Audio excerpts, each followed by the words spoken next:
of Home Affairs, Honorable Minister, Honorable Home Minister.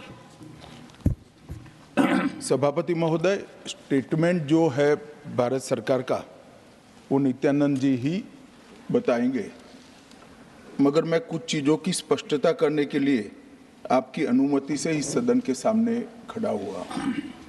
सबसे पहले इस घटना में जितने भी लोग हताहत हुए हैं, जो घायल हुए हैं, वो सभी के परिवारजनों के साथ मैं मेरी संवेदना व्यक्त करना चाहता हूं और बड़े दुख के साथ आज मैं उनके प्रति अपार संवेदना के साथ इस सदन में खड़ा हुआ हूं। जैसा मैंने पहले कहा कि सरकार की ओर से जवाब श्री नित्यानंद राय ही देने वाले हैं।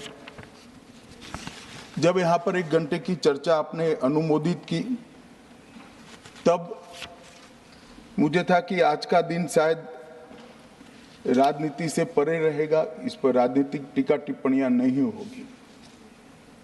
खैर, उद्देश्य से या जानकारी के अभाव से कुछ टिप्पणियां भी हुई और कुछ सदन को पूरा देश देखता है, इसलिए देश के सामने कोई गलतफहमी न हो जाए, इसलिए मैं स्पष्टता करने के लिए खड़ा हुआ। दोषारोपण हुआ या जानकारी के अभाव में मुझे मालूम नहीं है, मगर मुझे स्पष्टता करनी है माननीय महोदय, आपके माध्यम से सदन से और सदन के माध्यम से पूरे देश को।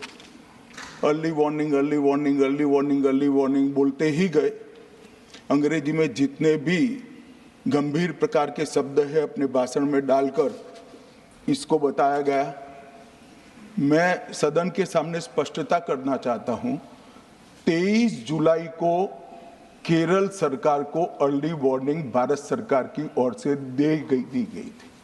23 जुलाई को 7 दिन पहले, फिर 24 को गई, फिर 25 को गई, 26 तारीख को मान्यवर ये कहा गया कि 20 सेंटीमीटर से ज्यादा वर्षा होगी, भारी वर्षा होगी, लैंडस्लाइड होने की संभावना है, मड भी रस होकर आ सकता है और लोग इसके अंदर दबकर मर भी सकते हैं। मैं कुछ कहना नहीं चाहता था मान्यवर, मगर भारत सरकार की अर्ली वार्निंग सिस्टम पर सवाल किए गए, इसलिए मैं कहता हूं please listen us, please listen अस, मत चिल्लाइए, प्लीज रीड इट। जो वार्निंग भेजा है उसको पढ़िए जरा। और इस देश में कई राज्य सरकारें ऐसी हैं जिन्होंने इस प्रकार की वार्निंग का उपयोग कर कर जीरो कैजुअलिटी डिजास्टर मैनेजमेंट किया है।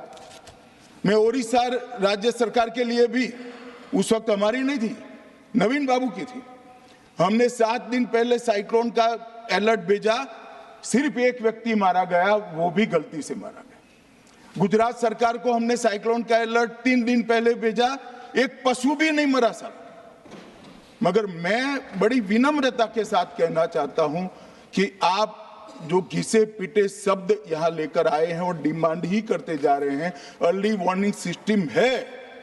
भारत सरकार ने 14 के बाद अर्ली वार्निंग सिस्टम के लिए 2000 करोड़ रुपया खर्च किया है और इसको साझा किया जाता है मान्यवर। 7 दिन पहले हर राज्य को सूचना भेजी जाती है और वो सूचना साइट पर सबके लिए भी उपलब्ध है, माननीय सांसदों के लिए भी उपलब्ध है। मगर कुछ लोगों को है कि यहाँ की साइटें खोलते ही नहीं है, विदेश की ही खोलते हैं। तो अब विदेश में तो इसकी अर्ली वार्निंग सिस्टम आएगी नहीं, हमारी साइट देखनी पड़ेगी मान्यवर। मान्यवर, वर्षा, 1 मिनट आप सुनो भाई, मैंने ध्यान से आपको सुना है, सुनिए जरा। नो डोंट प्लीज, इस तरह से नहीं चलेगा, सदन है। I will not allow. The facts and figures and details are being imparted. Please, मान्यवर, Honorable Minister. मैं तो उस उद्देश्य से ही कहता हूं इसको सुनकर सभी राज्य अलर्ट हो, अर्ली में अलर्ट हो जाए। मेरा किसी को ताना लगाने का आशय नहीं है। वर्षा के लिए अर्ली वार्निंग सिस्टम है, हीट वेव के लिए है, तूफान के लिए है, चक्रवात के लिए है, यहां तक बिजली के लिए भी अर्ली वार्निंग सिस्टम है, जो 10 मिनट पहले बिजली अक्षांश रेखांक के साथ कहां गिरेगी वो सीधा कलेक्टर को इन्फॉर्म करती। मगर इसका कोई जिक्र नहीं कर रहा है।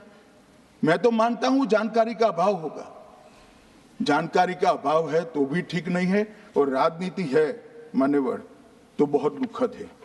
मान्यवर, कई सारे राज्यों ने इसका उपयोग भी किया है और परिणाम भी आए, और इस अर्ली वार्निंग सिस्टम के तहत मैं आज सदन को बताना चाहता हूं, 23 तारीख को ही मेरे ही अनुमोदन से 9 एनडीआरएफ की टीमें केरल के लिए रवाना हो गई थी कि वहां लैंडस्लाइड आ सकता है। भारत सरकार ने 9 एनडीआरएफ की टीमें विमान से वहां भेजी। मैं पूछ सकता हूं मान्यवर, इतना मुझे पूछते हैं सारे लोग, केरल सरकार ने क्या किया?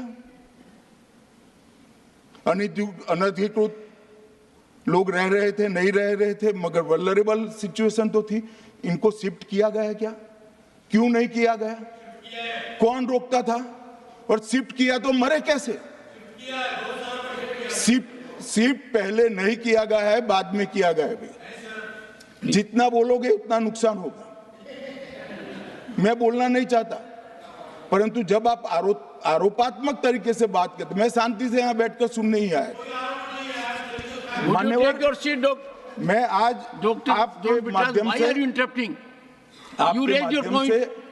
कहना चाहता हूं कि early warning system Narendra Modi ji 2014 में प्रधानमंत्री बने, 2016 से ये प्रोजेक्ट चालू हुआ और 23 तक दुनिया की सबसे आधुनिक अर्ली वार्निंग सिस्टम कहीं पर है तो भारत में। और इसका 7 दिन पहले इसका अनुमान देने वाले 4 ही देश है, उसमें से एक भारत है। मगर उसको पढ़ना पड़ता है, डिमांड करने से कुछ नहीं होता। मान्यवर, जो उन्होंने कहा कि भाई डिजास्टर के पैसे रिलीज करने का राज्य के साथ पास अधिकार नहीं है, वो गलत है। मान्यवर, मैं इसकी भी स्पष्टता करना चाहता हूं क्योंकि सदन का रिकॉर्ड साफ रहना चाहिए। एसडीआरएफ में 10% राशि कोई भी राज्य अपने हिसाब से, अपनी गाइडलाइन से इश्यू कर सकता है, और 100% राशि भारत सरकार की जो गाइडलाइन इश्यू हुई है, गाइडलाइन इश्यू के किसी भी परमिशन की भारत सरकार की जरूरत नहीं है, गाइडलाइन को सिर्फ फॉलो करना है। मगर जो ये डिजास्टर के पैसे हैं और कोई हेड के अंदर तो खर्च नहीं हो सकते, हमें इतना तो चेक एंड बैलेंस रखना पड़ेगा। तो फिर भी 10% खर्च तो डिजास्टर के नाम से कुछ भी आप करें कोई नहीं पूछता है। 90% खर्च आप गाइडलाइन के हिसाब से डिजास्टर के लिए भारत सरकार की कोई परमिशन लेने की जरूरत नहीं। और बंगाल का भी कहा मान्यवर, डिटेल स्टेटमेंट नित्यानंद जी पढ़ेगी, मतलब मैं स्ट्रक्चर्ड स्टेटमेंट नहीं दे रहा हूं, सिर्फ स्पष्टताएं कर रहा हूं। मान्यवर, बंगाल का भी कहा, हमने 6,244 करोड़ रुपया 14 से 24 तक बंगाल के अप्रूव किए हैं, और जिस प्रकार से इनके खर्च का हिसाब आता है इस हिसाब से रिलीज होते हैं, उसमें से 4,619 4619 करोड़ रुपया हमने रीएम्बर्स कर दिया है। मगर वहां थोड़ा प्रॉब्लम है हिसाब भेजने में। अब वो तो मैं अच्छे से नहीं कर सकता साहब, बंगाल ने ही करना पड़ेगा। अकाउंट देना पड़ता है तो सरकार है, कोई पॉलिटिकल पार्टी नहीं है ना सरकार।